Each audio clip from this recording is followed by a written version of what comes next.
amené à parler de l'épanouissement au travail.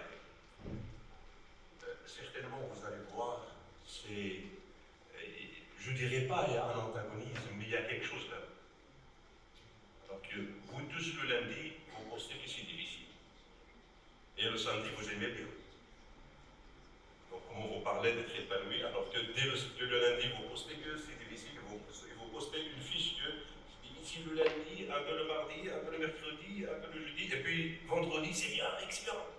Donc, être épanoui dans son travail, le travail déjà, c'est quoi?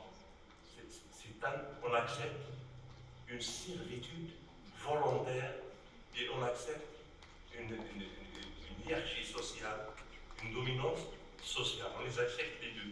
Donc être épanoui, c'est un peu à l'intérieur de cette servitude volontaire et de cette hiérarchie, ou bien pouvoir, ou bien dominance sociale qu'on accepte, c'est possible, mais c'est pas facile du tout. Alors, la pertinence du sujet, c'est un sujet très très pertinent. Rarement on y fait attention, mais il faut savoir que la santé des citoyens, elle passe à travers la santé des professionnels. Et si les professionnels sont malades, sont nerveux, ne sont pas bien dans l'ordre, cela agira ipso facto sur la qualité de soins, sur le système de santé d'une manière globale. Donc là, si la santé des citoyens, des Marocains, passe à travers la santé des professionnels de santé et des soignants marocains, bien sûr. Donc c'est pour cela qu'on doit porter un intérêt très spécial pour leur santé.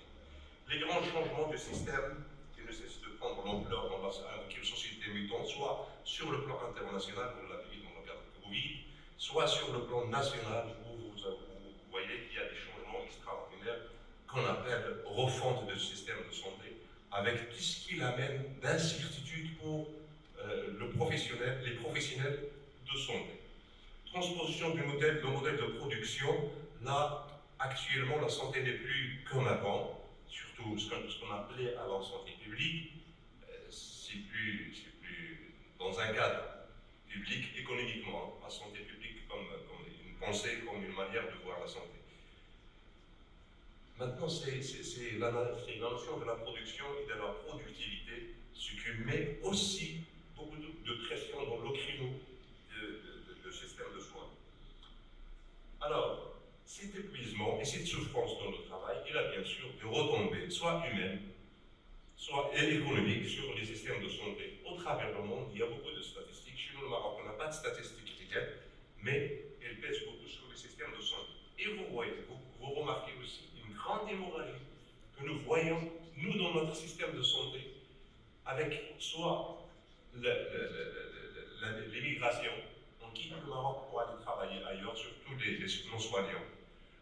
Ou bien, même actuellement, vous allez voir, parce que c'est la période de déposer les dossiers de retraite anticipée, vous allez voir qu'il y a un grand nombre, surtout cette année, de gens qui veulent quitter le système, et parfois même quand tu leur demandes est-ce que vous allez travailler dans le privé, ils disent non, je veux juste me reposer, parce que vraiment, il a passé des années où il y a beaucoup de souffrance. Alors, sur le plan méthodologique, cette notion d'approcher la santé des travailleurs d'une manière globale et des travailleurs de son santé d'une manière particulière, elle a commencé dès les années 1970 avec deux approches. On a deux approches. La première approche, c'est l'approche stress, qui s'inscrit dans un paradigme qui est positiviste. Donc là, on est dans le positivisme, on s'en sort directement vers des études généralement qui sont quantitatives. Les études quantitatives, vous allez le trouver dans les études du stress, sur le stress, avec le niveau d'analyse, soit le niveau individuel, soit les relations avec l'autrui, soit l'organisation comme responsable et on cherche les facteurs, bien sûr.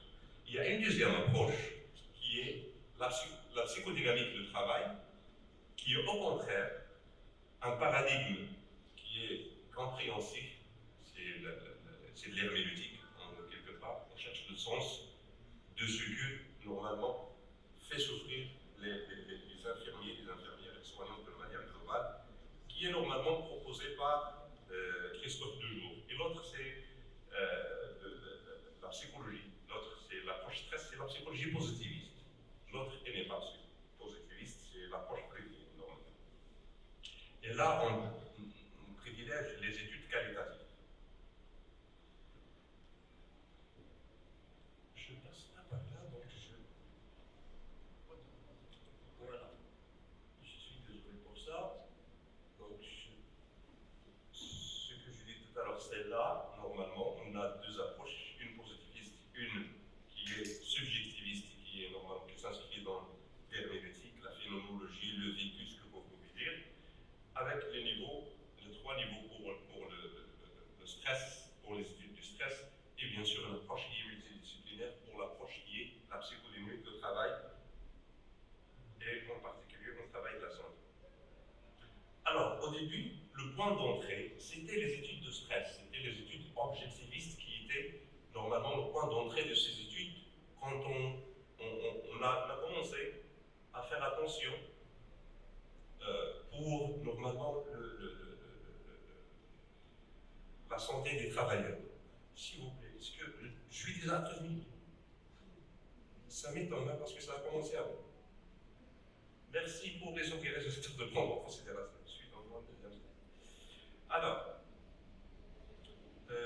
voilà, des milieux, donc le point d'entrée, c'était des études de stress qui étaient des études quantitatives, comme je l'ai dit, inscrites dans un paradigme de positivisme, et on a cherché à commencer à apparaître ce qu'on appelle l'épuisement professionnel, ce qu'on appelle le burn-out, et on s'intéressait exactement pour toutes les professions qui sont normalement intégrées dans cette relation d'aide d'une manière globale. Ce n'est pas uniquement les soignants, mais les soignants sont très très intéressés dans ce sens. Alors les études, là, quand on dit positivisme, on doit mesurer.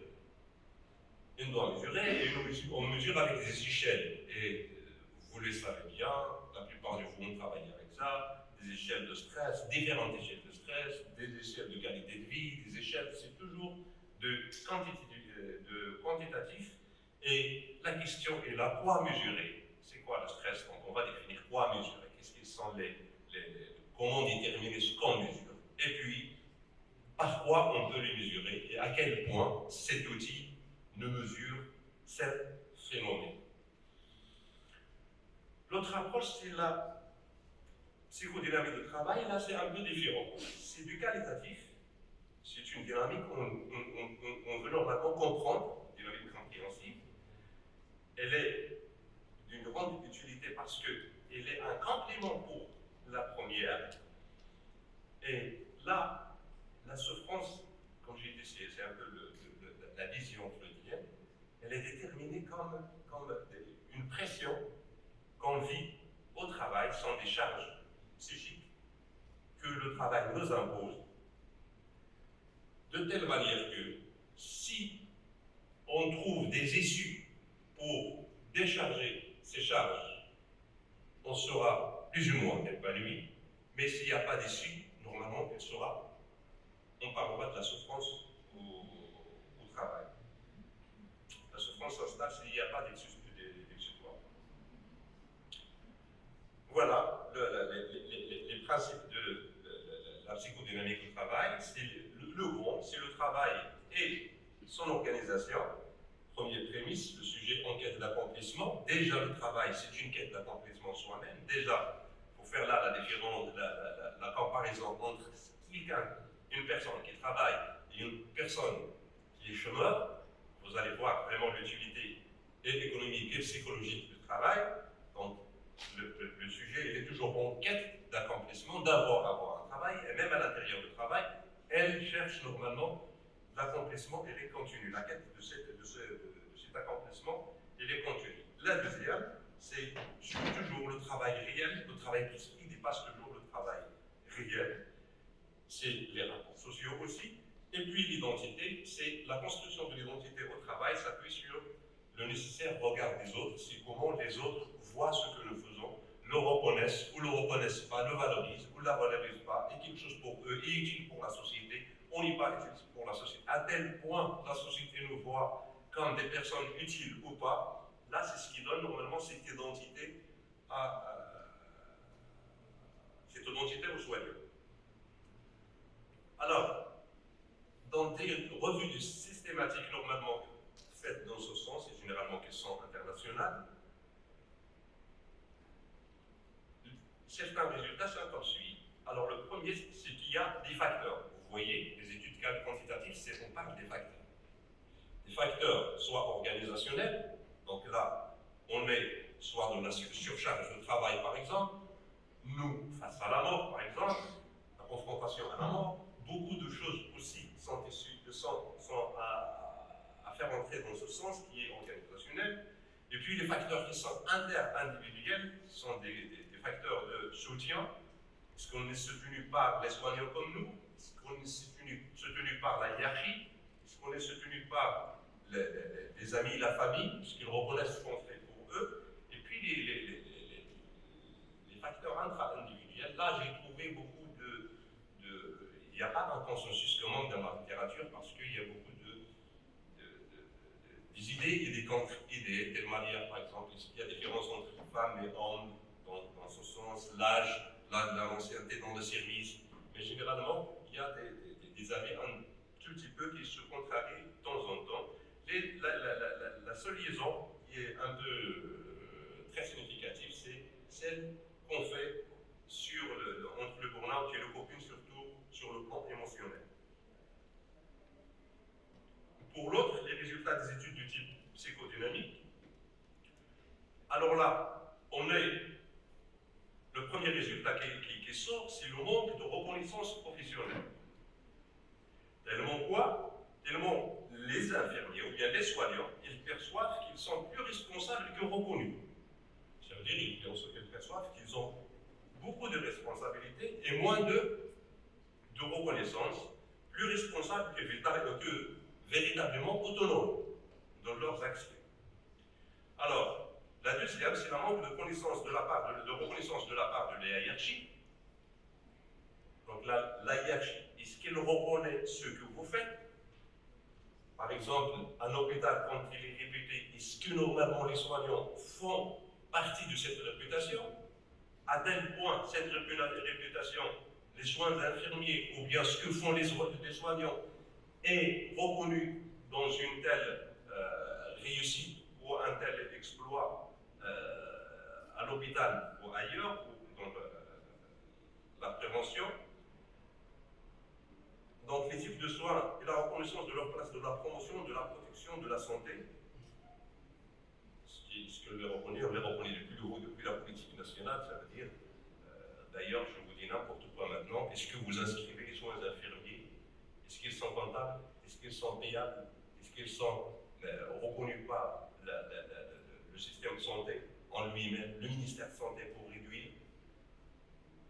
Si vous faites des choses et que personne ne le revoit pas, là, normalement, les soignants estiment que ce que nous faisons entrime pour rien quelque part dans ce sentiment. Et bien sûr, il y a une quête identitaire. Je vous mets ici des paroles d'une infirmière. Nous sommes 4 catégories différentes de personnel proposées, auxiliaires, infirmières et aides-soignants, mais nous finissons par faire toutes à peu près le même travail. Donc il n'y a pas de limite, il n'y a pas de ce sentiment identitaire, il n'y a pas cette gestion des limites.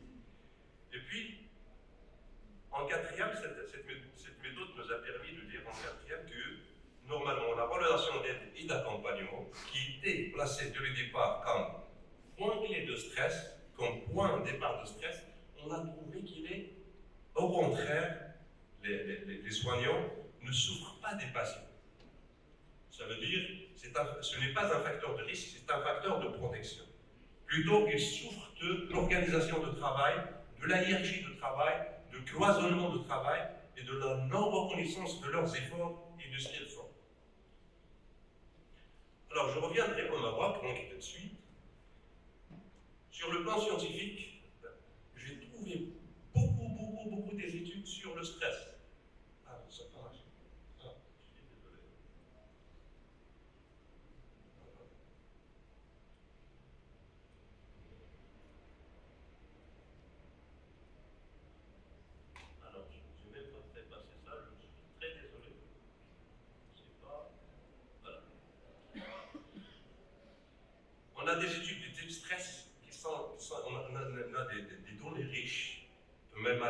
une revue systématique, celui qui est intéressé, juste le Maroc, il y a beaucoup d'études sur le stress et les mesures de stress. Il y en a beaucoup de méthodes, il y en a beaucoup de recherches qui sont faites sur ce plan au Maroc. Et par hasard, dans presque toutes les villes, j'ai vu la Yun, j'ai vu Ouarzazate, j'ai vu beaucoup d'hôpitaux qui sont normalement où la notion de stress a été étudiée et mise sous la loupe des chercheurs. Or, la psychodynamique de travail, je ne l'ai pas trouvée.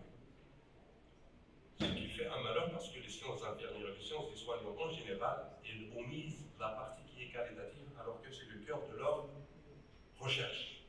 Donc cette psychodynamique, c'est vrai qu'elle demande des efforts autres, une intelligence autre que le quantitatif. Il est facile un peu à éliminer les billets, à être crédible, à avoir ce qu'on appelle la vérité, une vérité, l'approcher. Alors que le qualitatif, on n'approche pas la vérité. On n'est pas dans la vérité, parce que la vérité, c'est un peu la démonstration. On est dans l'argumentation, dans le qualitatif. Donc là, on est proche de la vérité et non pas de la vérité. Mais il fallait faire ça pour aller voir les infirmiers marocains et les soignants d'une manière globale, de quoi ils souffrent sur le plan normalement qualitatif, parce que le quantitatif, on en a beaucoup. Alors sur le plan pratique, au niveau du secteur public, je dirais que il y a des améliorations significatives, il faut le reconnaître. Les SPITS avec les unités de recherche, les FPS, une formation qui commence à être de plus en plus forte, reconnue, universitaire, qui vous donne beaucoup de sciences, beaucoup de savoir, qui vous arme normalement à confronter beaucoup des aléas de la vie professionnelle. Et puis le public aussi, c'est un excellent terrain pour la recherche, c'est ce qui est positif, parce qu'il est un peu, on est motivé et on trouve des lieux pour faire la recherche, on ne trime pas pour avoir des autorisations généralement, si ce n'est pas un peu très fin, donc vous ne trimez pas pour avoir des autorisations. Mais on a du retard à récupérer, surtout sur le plan pratique. Un règlement intérieur qui est caduc. Il est déjà caduc par tout ce que vous voulez alors. Caduc parce qu'il n'est pas mis en place, caduc parce que les instances ne travaillent plus, caduc parce qu'il y a des instances qui n'ont été jamais créées, caduc pour beaucoup de choses. Mais là, caduc parce que quand tu installes dans la formation, par exemple, des masters et des doctorats en sciences infirmières, y compris la gestion de soins, y compris la pratique avancée, il faut la ramener dans la pratique. Les chefs de service devraient normalement, je dirais, par exemple, je l'ai déjà écrit, les chefs de service ils devraient être normalement des masters en management des soins ou bien en pratique avancée. Les chefs de département, pourquoi pas, on passe à les avoir comme des docteurs en soins infirmiers, en sciences infirmières. Ça veut dire trouver des issues. C'est ce que j'ai fait d'ailleurs ailleurs, au Canada et aux États-Unis d'Amérique. Si vous y allez, vous allez trouver ça. Donc il y a du retard à récupérer. Les références de emploi et de compétences qu'on n'a pas encore mis en place, cela fait quoi? Cela fait que durant ton travail, tu ne peux pas être épanoui alors que tu ne sais même pas tes limites. Tu ne sais même pas où commence ton travail et où ça finit ce travail. Ça engage soit des conflits internes, est-ce que je fais, est-ce que je ne fais pas? Quand je fais, est-ce que j'ai fait de bien ou bien j'ai fait de mal? Et ça ne réussit pas. Vous pouvez prendre les exemples que vous voulez. Hein. Un infirmier au niveau de santé X,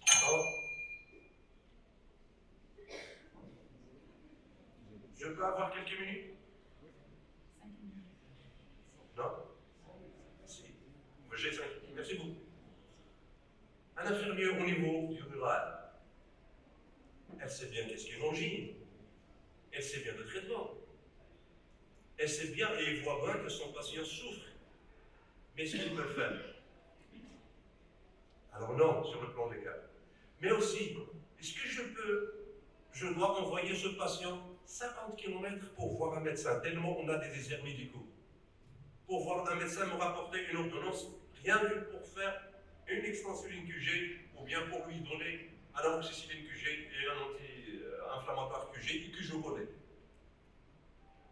Moi, je suis contre des gens qui disent que Sahada, il est dans votre tête. Non.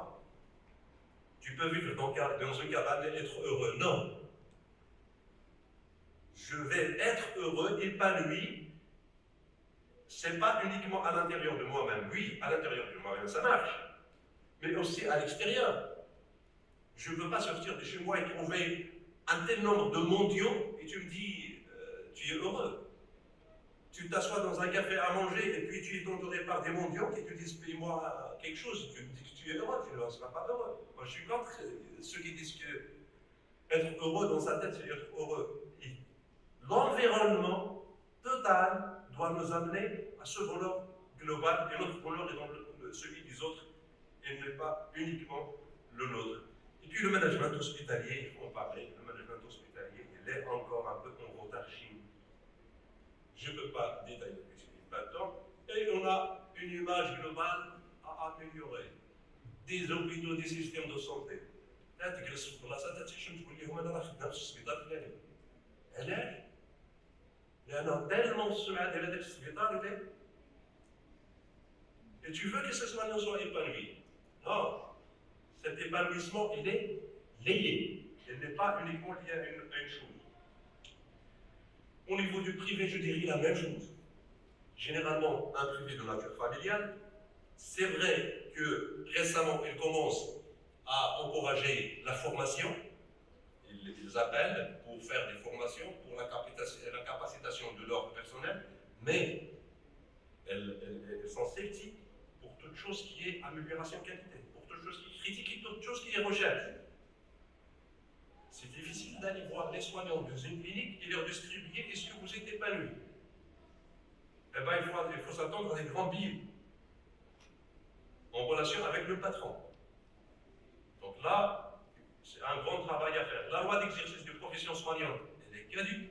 Elle doit être améliorée, alignée normalement à celle de l'Europe, puisqu'on est très proche. Un système de formation privée qui fait des soignants, nous ont trouvé une panoplie. Les universitaires, les diagnostics les HADA. Exercice de la profession non régulée, là je suis dans la PDT, là je suis dans la psychodynamique du travail. Exercice de la profession non régulée, il n'y a pas d'un ordre. Tout le monde peut faire soignant, donc on n'a pas de limite. Au niveau du sujet, d'abord, est-ce que nous les soignants, on est venus pour cette profession par vocation ou par convocation? Est-ce que tu seras épanoui? Si tu n'aimes pas faire ce travail, déjà c'est une variable. La deuxième, la capacitation en matière soit gestion de stress, soit de vider, de faire des issues pour la charge psychologique du travail, ils ne se font pas. Et malheureusement, on n'a même pas des petits cas de décision que nous pouvons nous faire. Rien qu'une petite tirer l'attention des autres. C'est un issue.